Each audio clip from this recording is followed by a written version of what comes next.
మనుష్యుల పేరులు ఎత్తలేదు. ఉమ్, కాబట్టి తస్మాత్ అంటే అందువల్ల మానుషాత్ వధ్యో, మనుషుడు అనేవాడే చంపగలడు వీడిని. ఉమ్, ఎందుకంటే ఇంత పెద్ద లిస్ట్ ఇచ్చాడు. ఉమ్, వీళ్ళందరూ చంపలేరు, నేనే వరం ఇచ్చేశాను కాబట్టి వీళ్ళు వాడిని చంపలేరు. వాడి అజ్ఞానము చేత మనుషుల పేర్లు ఎత్తలేదు కాబట్టి ఇప్పుడు కేవలము మనుష్య రూపములో ఉన్నవాడే చంపగలడు. రైట్. కాబట్టి ఇప్పుడు మనకి ఒక అవతారము మనుష్య రూపములో రావాలి.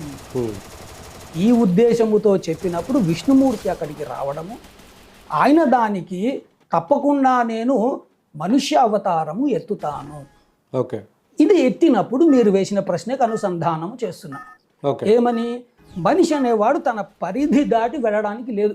అవును. ఉదాహరణకి సముద్రం దుంకేశాడు, ఉమ్, అవ్వదు. కాని పని. ఏమవుతుంది అప్పుడు? మనిషి కాని శక్తి